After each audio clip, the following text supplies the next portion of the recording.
여러분은 기억하십니까? 새벽 5시 판자집 골목을 깨우던 그 기침 소리를요. 저에게 그 소리는 가난의 알람이었고 아버지의 기름 냄새는 지우고 싶은 부끄러움이었습니다. 하지만 예순이 넘은 지금 저는 그 지독했던 기름 냄새가 사무치게 그립습니다. 지금 제 앞에는 밑창이 다 닳아버린 기름 냄새 지독했던 아버지의 낡은 구두 한 켤레가 놓여 있습니다. 그 더러운 기름때가 저를 키워낸 훈장이었다는 걸 그때는 왜 몰랐을까요? 부모님의 마음을. 1973년 가을이었습니다. 서울 변두리 판잣집 골목. 새벽 5시면 어김없이 들려오던 소리가 있었습니다. 아버지의 기침 소리였습니다. 콜록, 콜록. 담배 연기와 석탄 가루가 섞인 그 기침 소리에 저는 눈을 떴습니다. 아버지는 벌써 일어나 계셨습니다. 낡은 작업복을 입고 계셨습니다. 어머니가 전날 밤 빨아서 말린 그 작업복.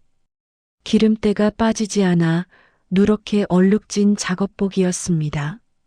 아버지는 한마디 말씀도 없이 방문을 열고 나가셨습니다. 쾅! 문 닫히는 소리가 차가웠습니다. 저는 이불 속에서 그 소리를 들으며 다시 잠들곤 했습니다. 그때는 몰랐습니다. 아버지가 왜 그렇게 일찍 나가시는지, 왜 그렇게 말이 없으신지, 그저 무뚝뚝하고 차가운 사람이라고만 생각했습니다. 어린 제 눈에 아버지는 늘 피곤해 보이셨습니다. 퇴근하고 돌아오시면 저녁 7시, 때로는 밤 9시가 넘어서였습니다. 현관문을 여는 소리, 다녀왔습니다. 아버지의 목소리는 늘 가라앉아 있었습니다. 어머니가 대야에 물을 받아내 오셨습니다. 아버지는 마당 한쪽에 앉아 발을 씻으셨습니다. 시커먼 물이 대야에 고였습니다. 기름과 먼지와 땀이 섞인 그 물. 저는 그 물을 보며 고개를 돌리곤 했습니다. 더럽다고 생각했습니다. 아버지의 발이 더럽다고 생각했습니다. 저 물 좀 버려라. 어머니가 제게 말씀하셨습니다. 저는 투덜거리며 대야를 들었습니다. 무거웠습니다. 하수구에 물을 쏟아부으며 저는 코를 막았습니다. 기름 냄새가 지독했습니다. 지금 생각하면 그 냄새가 그립습니다. 아버지의 냄새였습니다. 아버지의 노동이었습니다. 아버지의 사랑이었습니다. 저녁 식탁에는 늘 보리밥이 올라왔습니다. 김치와 된장찌개, 가끔 계란 한 개가 프라이로 올라오는 날이 있었습니다. 그런 날이면 아버지는 그 계란을 제 앞으로 밀어주셨습니다. 먹어라. 단 한마디였습니다. 아버지 드세요. 저는 예의상 그렇게 말했습니다. 하지만 속으로는 빨리 먹고 싶었습니다. 됐다. 네가 먹어라. 아버지는 고개도 들지 않고 말씀하셨습니다. 저는 계란을 받아 먹었습니다. 맛있었습니다. 아버지는 보리밥에 된장찌개만 드셨습니다. 한 번도 불평하지 않으셨습니다. 겨울이 오면 우리 집은 더 추웠습니다. 연탄 9장으로 온 집을 데워야 했습니다. 방 하나, 부엌 하나. 그게 우리 집의 전부였습니다.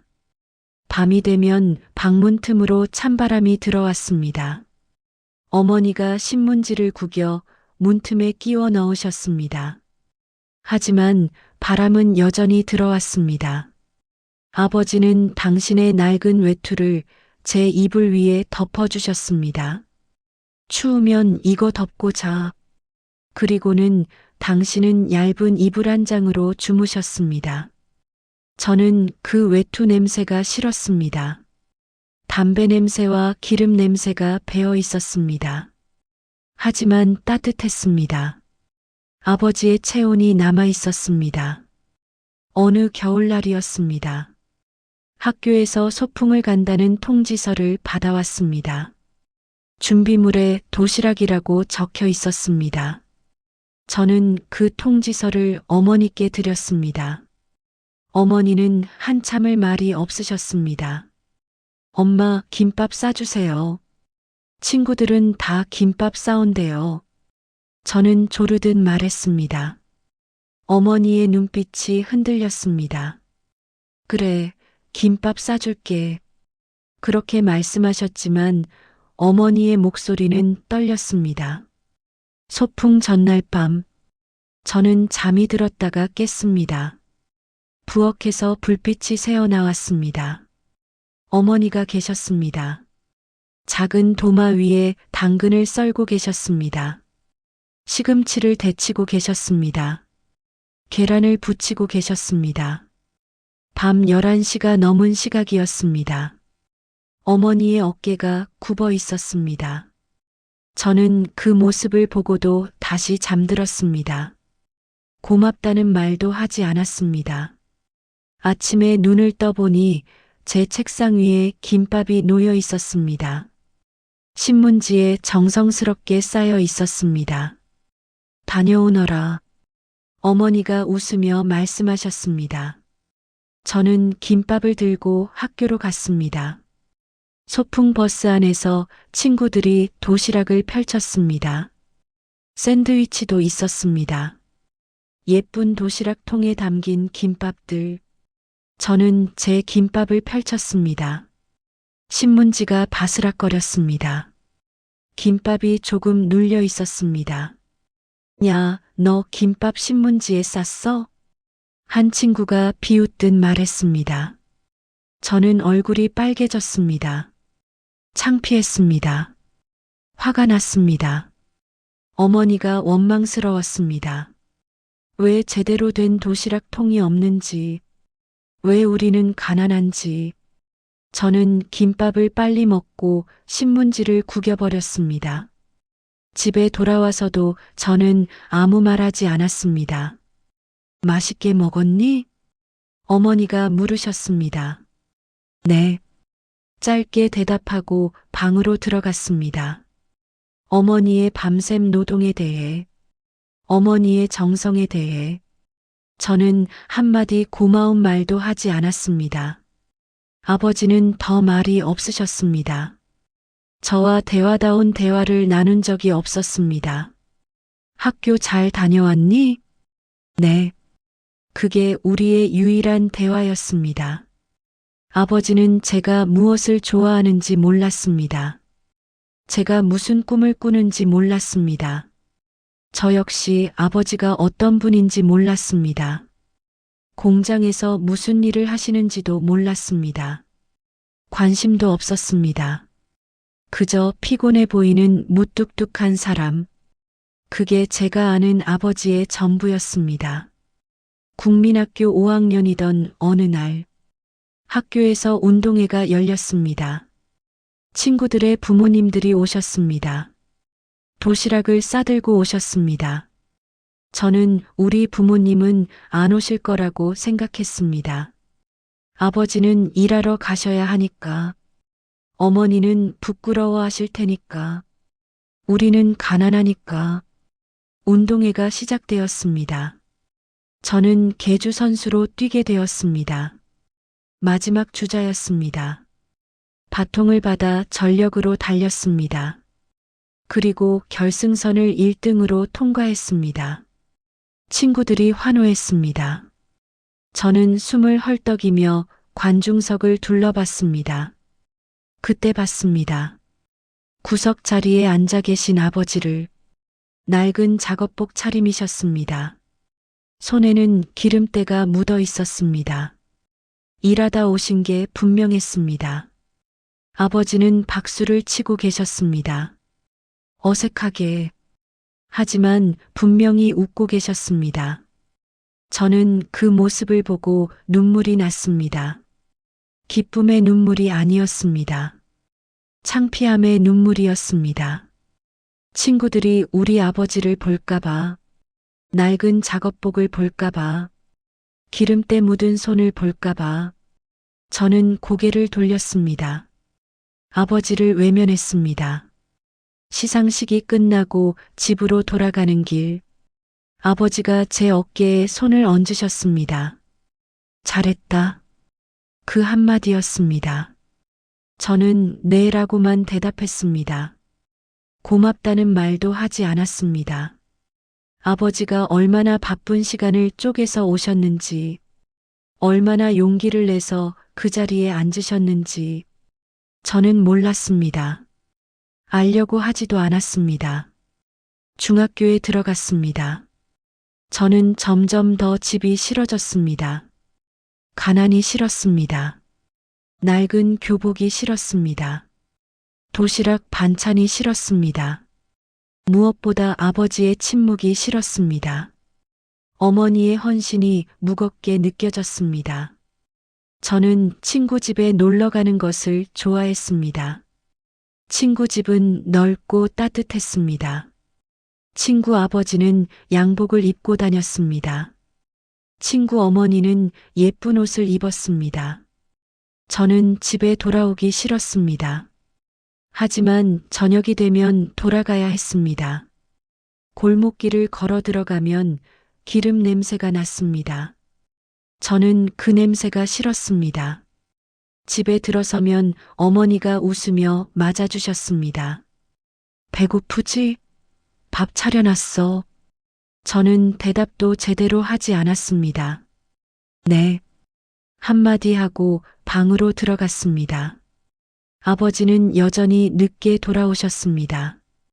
여전히 말이 없으셨습니다. 여전히 기름 냄새를 풍기셨습니다. 저는 아버지와 대화하고 싶지 않았습니다. 아버지도 저에게 말을 걸지 않으셨습니다. 우리는 그렇게 멀어져 갔습니다. 같은 집에 살면서도, 같은 밥을 먹으면서도 우리는 서로에게 타인이었습니다. 어느 날 밤, 저는 공부를 하다가 목이 말랐습니다. 부엌으로 나갔습니다. 아버지가 혼자 앉아 계셨습니다. 소주잔을 앞에 두고 말없이 창밖을 보고 계셨습니다. 달빛이 아버지의 얼굴을 비쳤습니다. 주름이 깊었습니다. 언제 저렇게 늙으셨을까? 저는 문득 그런 생각이 들었습니다. 아버지가 저를 보셨습니다. 물 마시려고? 네. 저는 물을 마시고 다시 방으로 들어갔습니다. 아버지와 함께 앉아서 이야기하고 싶지 않았습니다. 무슨 이야기를 해야 할지도 몰랐습니다. 방문을 닫으며 뒤돌아봤습니다. 아버지는 여전히 혼자 앉아 계셨습니다. 굽은 등이 더욱 외로워 보였습니다. 하지만 저는 그냥 방문을 닫았습니다. 아버지의 외로움에 대해 생각하지 않았습니다. 그때는 몰랐습니다. 아버지도 외로운 사람이라는 것을, 아버지도 누군가와 이야기하고 싶어 하신다는 것을, 하지만 방법을 모르신다는 것을, 저는 그저 제 세계에만 갇혀 있었습니다. 아버지의 세계는 들여다보지 않았습니다. 고등학교에 들어갔습니다. 대학에 가고 싶었습니다. 서울에 있는 좋은 대학에. 그래서 이 가난에서 벗어나고 싶었습니다. 저는 악착같이 공부했습니다. 아버지는 제 책값과 학원비를 대주셨습니다. 말없이, 투덜거림 없이. 어머니가 가끔 말씀하셨습니다. 아버지가 야근을 더 하신대. 너 책 사준다고. 저는 그 말을 듣고도 고맙다는 말을 하지 않았습니다. 당연하다고 생각했습니다. 부모는 자식을 위해 희생하는 거라고, 그게 부모의 의무라고, 저는 그렇게 생각했습니다. 참으로 철이 없었습니다. 너무나도 이기적이었습니다. 끔찍하게도 잔인했습니다. 어느 겨울날 밤, 너무 추워서 잠을 잘 수 없었습니다. 연탄이 다 떨어진 모양이었습니다. 저는 이불을 뒤집어 쓰고 떨었습니다. 새벽 3시쯤이었을까?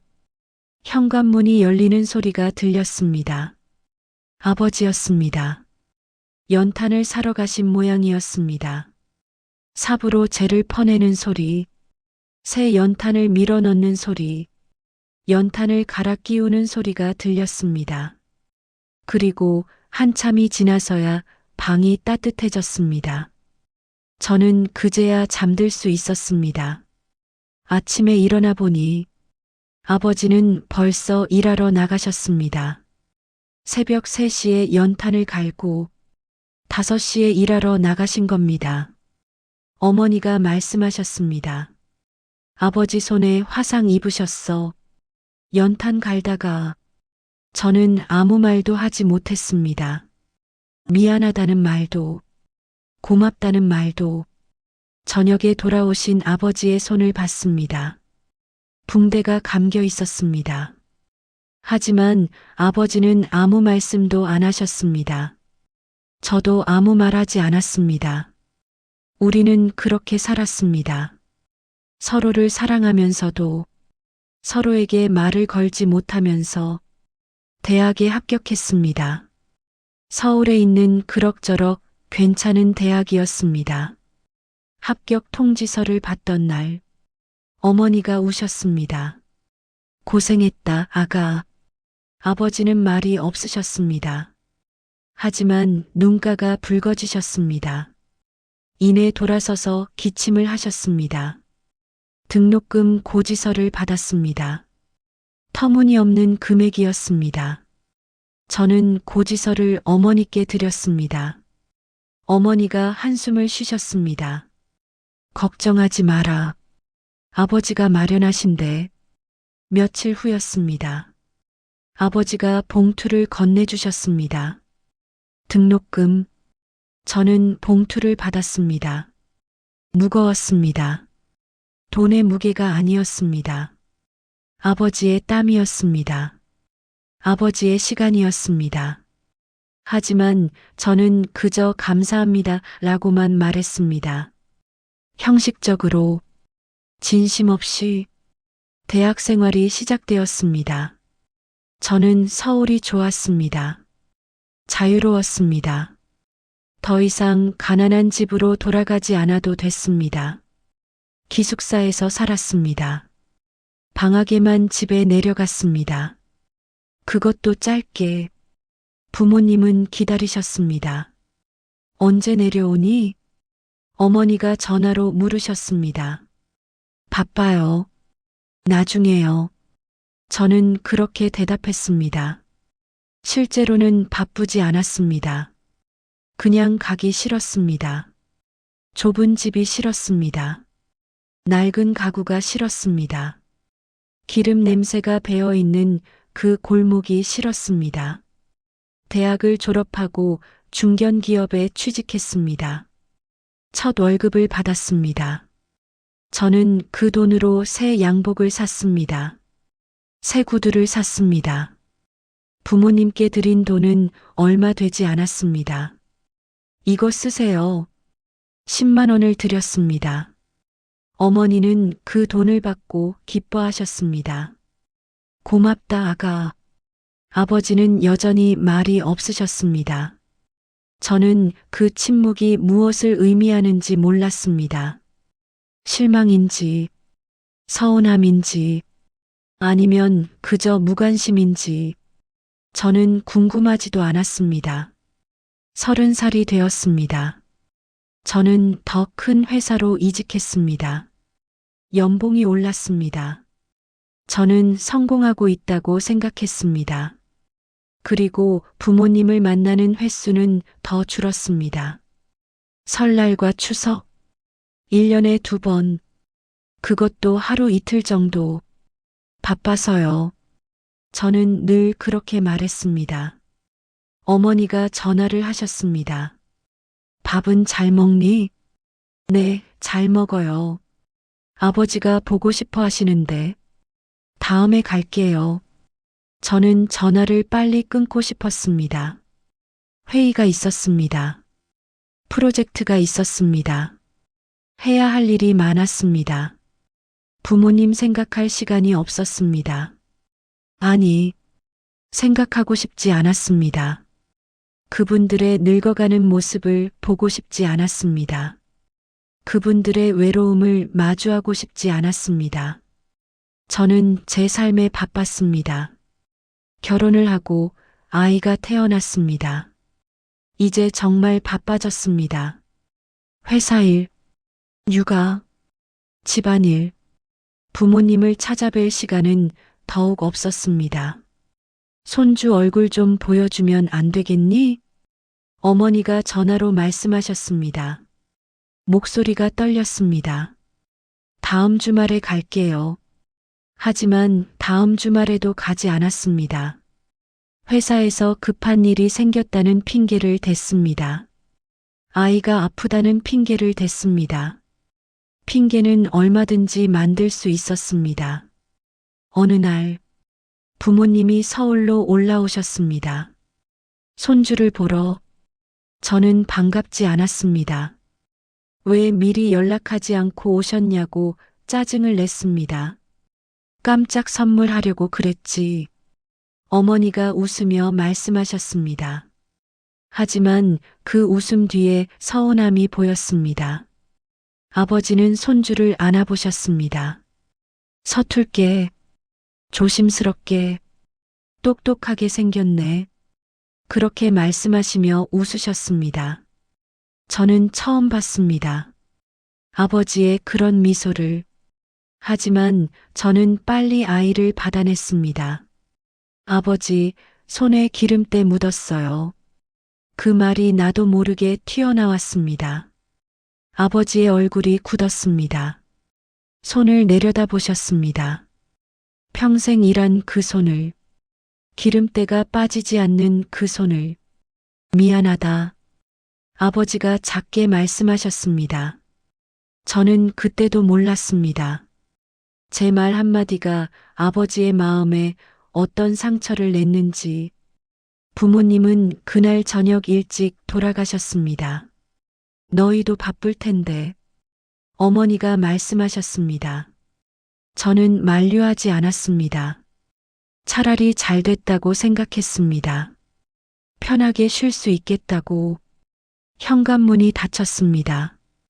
아버지의 뒷모습이 보였습니다. 굽은 등, 느린 걸음. 저는 그 모습을 보면서도 아무 느낌이 없었습니다. 시간은 빠르게 흘렀습니다. 저는 임원이 되었습니다. 더 바빠졌습니다. 더 성공했습니다. 그리고 더 멀어졌습니다. 부모님으로부터 어머니의 전화는 계속 왔습니다. 언제 한번 내려올 수 있겠니? 아버지가 많이 편찮으셔. 그 말을 들으면서도 저는 미루었습니다.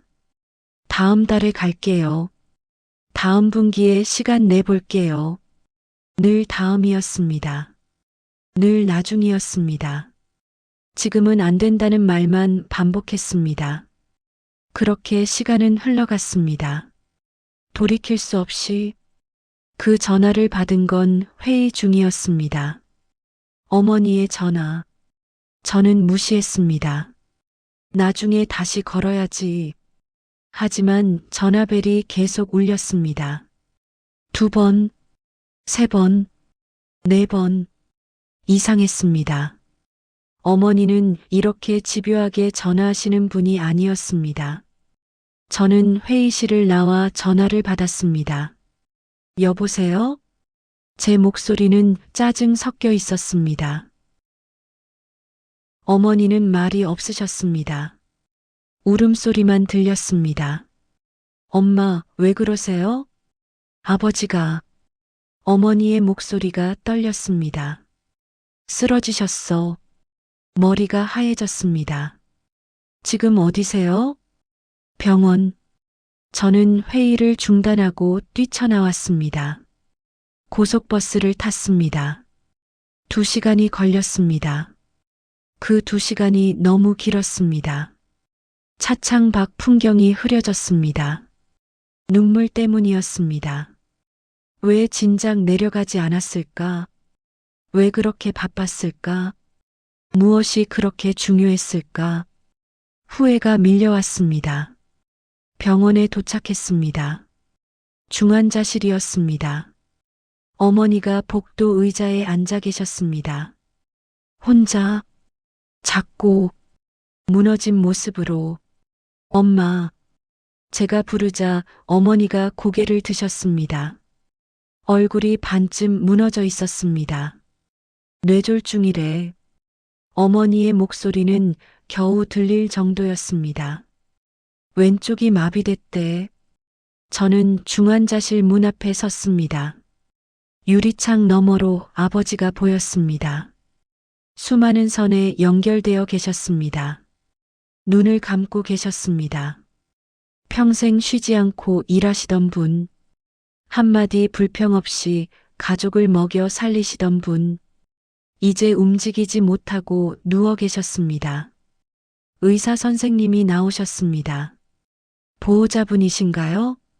네. 상태가 좋지 않습니다. 각오하셔야 할 것 같습니다. 각오. 그 단어의 의미가 무엇인지 알았습니다. 죽음을 준비하라는 뜻이었습니다. 얼마나 남았습니까? 제 목소리가 떨렸습니다. 길어야 몇 주. 머리를 망치로 맞은 것 같았습니다. 몇 주. 아버지와 함께 할 수 있는 시간이 몇 주밖에 남지 않았습니다. 저는 회사에 휴가를 냈습니다. 처음으로 부모님을 위해 시간을 냈습니다. 너무 늦게 중환자실 면회 시간은 하루 2번, 각 10분씩. 저는 그 10분을 기다렸습니다. 아버지를 보기 위해 면회 시간이 되면 들어갔습니다. 아버지의 손을 잡았습니다. 차가웠습니다. 아버지, 저는 불렀습니다. 대답이 없었습니다. 아버지, 저예요. 아들. 여전히 대답이 없었습니다. 저는 아버지의 손을 쓰다듬었습니다. 거칠었습니다. 굳은 살이 박혀 있었습니다. 평생 노동의 흔적이었습니다. 그 손으로 저를 먹여 살리셨습니다. 그 손으로 제 책을 사주셨습니다. 그 손으로 제 학비를 대주셨습니다.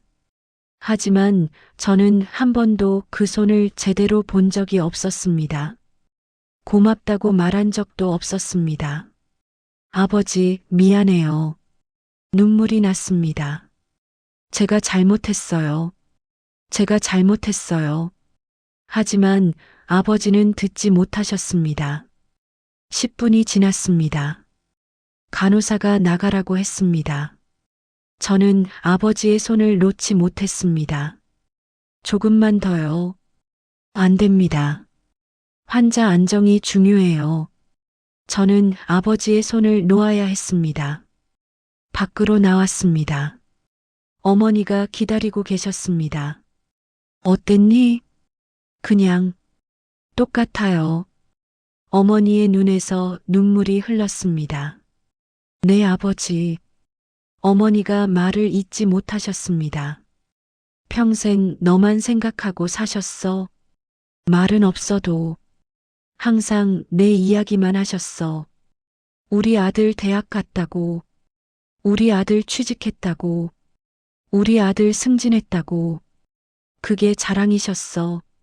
어머니의 말을 들으며 저는 울었습니다. 소리 없이, 하지만 온몸으로. 저는 몰랐습니다. 아버지가 저를 자랑스러워 하셨다는 것을, 아버지가 저를 사랑하셨다는 것을, 말이 없으셨던 건 표현을 못 하셨던 것뿐, 사랑이 없으셨던 게 아니었습니다. 일주일이 지났습니다. 아버지의 상태는 나아지지 않았습니다. 저는 매일 병원에 있었습니다.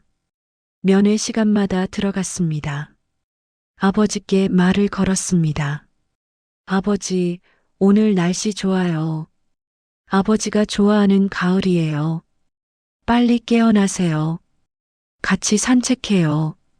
하지만 아버지는 깨어나지 않으셨습니다. 저는 아버지의 침대 옆에 앉아 어린 시절을 떠올렸습니다. 아버지가 제 머리를 쓰다듬어 주시던 기억은 없었습니다. 아버지가 저를 안아주시던 기억도 없었습니다. 하지만 분명 있었을 것입니다. 제가 어렸을 때, 제가 기억하지 못하는 그 시절에 아버지도 저를 안아주셨을 것입니다. 사랑한다고 말씀하셨을 것입니다.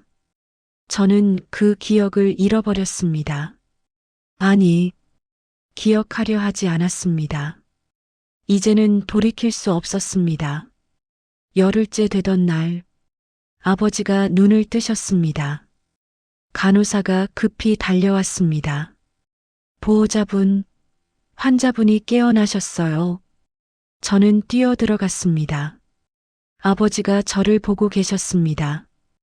흐릿한 눈으로, 아버지, 저는 아버지의 손을 잡았습니다. 아버지의 입술이 움직였습니다. 말을 하려는 것 같았습니다. 하지만 소리가 나오지 않았습니다. 뇌졸중으로 언어 능력을 잃으신 것이었습니다. 의사 선생님이 설명했습니다. 의식은 돌아왔지만 말씀을 하시긴 어려울 겁니다. 왼쪽 신체 마비도 회복이 어렵습니다. 저는 고개를 끄덕였습니다. 그래도 괜찮았습니다. 살아계셔 주시는 것만으로도 아버지는 저를 계속 보셨습니다. 무언가 말하고 싶은 눈빛이었습니다. 하지만 말씀을 하실 수 없었습니다. 저는 아버지의 손을 두 손으로 감쌌습니다. 아버지, 괜찮아요. 말씀 안 하셔도 돼요. 제가 알아요. 하지만 저는 아무것도 몰랐습니다. 아버지가 무슨 말씀을 하고 싶으신지, 평생 하지 못했던 말씀이 무엇인지, 아버지의 눈에서 눈물이 흘렀습니다. 처음 보는 아버지의 눈물이었습니다. 평생 우는 모습을 보지 못했던 아버지, 이제 눈물을 흘리고 계셨습니다. 소리 없이, 말 없이 그 눈물이 무엇을 의미하는지 알 것 같았습니다. 미안함, 후회, 사랑, 말하지 못한 모든 것들, 저도 울었습니다. 아버지, 죄송해요. 정말 죄송해요. 더 자주 올걸, 더 많이 대화할걸, 아버지 손 한번 제대로 잡아볼걸.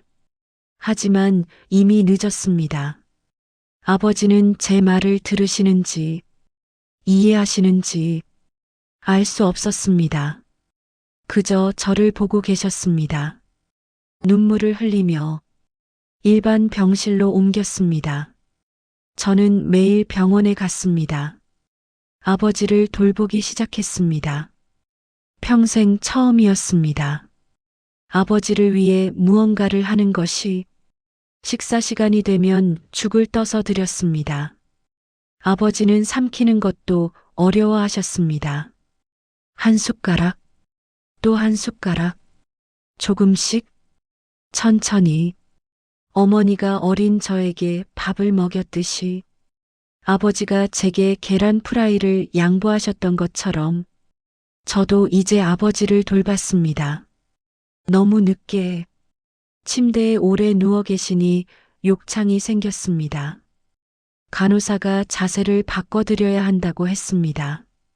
저는 아버지를 조심스럽게 옆으로 돌려드렸습니다. 아버지의 등이 보였습니다. 여인 등, 굽은 등, 평생 짐을 진 그 등. 저는 아버지의 등을 쓰다듬었습니다. 아버지, 많이 아프세요? 아버지는 대답하지 못하셨습니다. 하지만 눈을 감으셨습니다. 편안해 보이셨습니다. 저는 매일 아버지의 몸을 닦아드렸습니다. 따뜻한 물수건으로 얼굴을, 목을, 팔을, 손을, 그 손을 닦으며 저는 생각했습니다. 이 손이 나를 키우셨구나. 이 손이 나를 대학 보내셨구나. 이 손으로 평생 일하셨구나. 이제서야 제가 이 손을 닦아드립니다. 너무 늦게 어느 날 저녁 해가 지고 있었습니다. 병실 창문으로 노을이 보였습니다. 붉은 노을. 아버지도 그 노을을 보고 계셨습니다. 저는 아버지 옆에 앉았습니다. 아버지, 노을 예쁘죠? 아버지가 제 쪽을 보셨습니다. 눈이 마주쳤습니다. 그 눈에서 무언가를 읽었습니다. 고맙다고, 사랑한다고, 그런 말씀을 하시는 것 같았습니다. 저는 아버지의 손을 잡았습니다. 저도 사랑해요, 아버지. 처음으로 한 말이었습니다. 평생 한 번도 하지 않았던 말. 아버지도 들어보지 못하셨던 말. 아버지의 손에 힘이 들어갔습니다. 약하지만 분명하게 제 손을 주셨습니다. 우리는 그렇게 앉아 있었습니다. 손을 잡고 노을을 보며 말없이 하지만 그 어느 때보다 많은 대화를 나누며 이틀 후였습니다. 새벽이었습니다. 병원에서 전화가 왔습니다. 급히 오세요. 저는 뛰었습니다. 어머니도 같이 뛰었습니다. 병실에 도착했을 때 의료진이 심폐소생술을 하고 있었습니다. 아버지, 저는 소리쳤습니다. 하지만 아버지는 대답하지 않으셨습니다. 심장이 멈춘 것이었습니다. 의사가 계속 심장을 눌렀습니다. 시간이 멈춘 것 같았습니다. 그만하십시오. 담당 의사가 말했습니다. 보호자분께서 결정하셔야 합니다. 계속할까요? 아니면 저는 알았습니다. 무슨 뜻인지 아버지는 이미 돌아가신 것입니다. 붙잡는 건 고통만 연장하는 것입니다. 그만. 제 목소리가 떨렸습니다. 그만하세요. 의료진이 물러났습니다. 고요해졌습니다. 기계음도 멈췄습니다. 저는 아버지께 다가갔습니다. 아버지.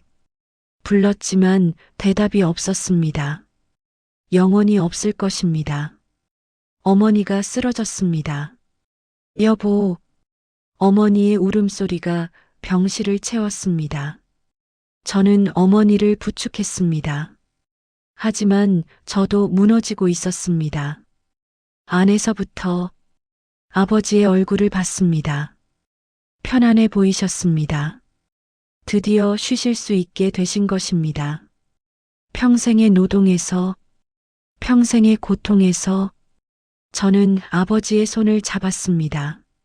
마지막으로 아버지, 편히 쉬세요. 이제 아프지 마세요. 미안해요. 사랑해요. 차가운 손이었습니다.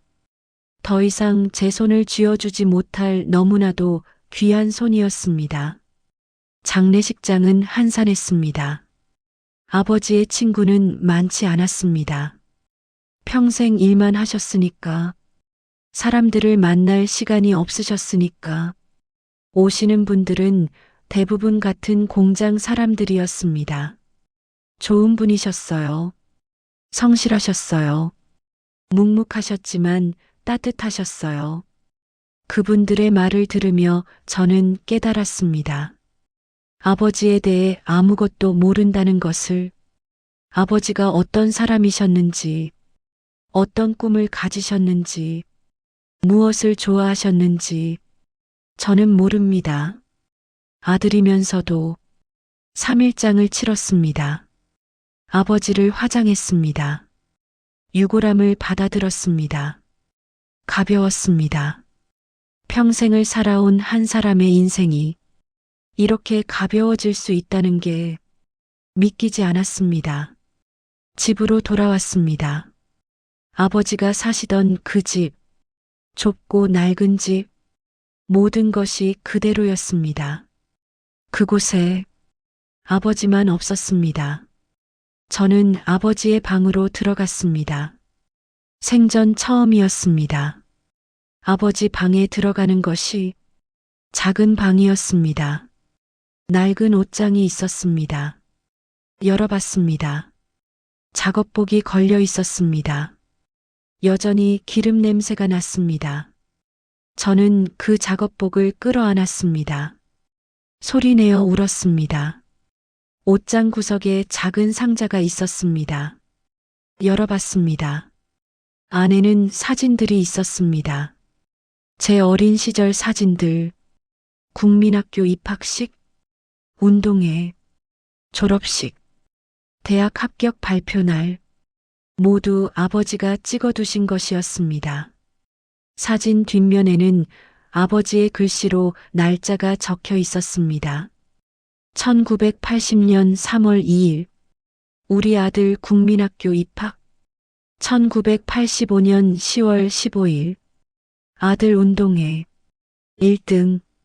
1992년 2월 20일, 대학 합격. 자랑스럽다. 저는 사진을 보며 울었습니다. 아버지는 저를 기억하고 계셨습니다. 제 모든 순간을, 저는 아버지를 기억하지 못했습니다. 아버지와 함께한 순간을, 상자 맨 밑에 편지가 있었습니다. 봉투에 제 이름이 적혀 있었습니다. 손을 떨며 열었습니다. 아버지의 서툰 글씨였습니다. 아들아, 아버지는 말을 잘 못한다. 표현을 잘 못한다. 그래서 이렇게 편지를 쓴다. 너는 아버지의 자랑이다. 어릴 때부터 똑똑했고 공부도 잘했다. 아버지가 가난해서 미안하다. 더 좋은 것을 사주지 못해 미안하다. 하지만 너는 훌륭하게 잘 자라줬다. 내가 있어서 난 참 행복한 아버지다. 사랑한다, 아들. 아버지가 편지를 읽으며 저는 울었습니다. 온몸으로 울었습니다. 방바닥에 엎드려 울었습니다. 아버지, 죄송해요. 정말 죄송해요. 하지만 아버지는 듣지 못하셨습니다. 영원히 신발장을 열었습니다. 아버지의 구두가 있었습니다. 낡은 구두, 달아빠진 구두, 아버지가 평생 신으시던 구두. 저는 그 구두를 들었습니다. 무거웠습니다. 아버지의 평생이 담겨 있었습니다. 구두 밑창이 다 닳아 있었습니다. 얼마나 많은 길을 걸으셨을까? 공장까지, 집까지, 저를 위해. 저는 구두를 가슴에 안았습니다. 아버지, 이제야 알았습니다. 아버지의 사랑을, 아버지의 희생을 너무 늦게 알았습니다. 어머니를 봤습니다. 어머니는 많이 늙으셨습니다. 아버지가 돌아가신 후 급격히 눈빛이 흐려지셨습니다. 웃음이 사라지셨습니다. 엄마, 괜찮으세요? 응. 어머니는 고개를 끄덕이셨습니다. 하지만 눈물이 흘렀습니다. 내 아버지. 어머니가 말을 잇지 못하셨습니다. 평생 나만 보고 살았어. 이제 나도 곧 갈 거야. 아버지한테. 저는 어머니를 안았습니다. 엄마, 그런 말씀 마세요. 하지만 알고 있었습니다. 어머니도 오래 못 버티실 거라는 것을. 아버지 없이는. 일주일이 지났습니다. 저는 다시 서울로 올라가야 했습니다. 회사로 돌아가야 했습니다. 어머니를 혼자 두고. 엄마, 자주 내려올게요. 그래. 너도 바쁘니까. 어머니는 웃으며 말씀하셨습니다. 하지만 그 웃음은 슬펐습니다. 외로웠습니다. 저는 차를 탔습니다. 백미러로 어머니를 봤습니다.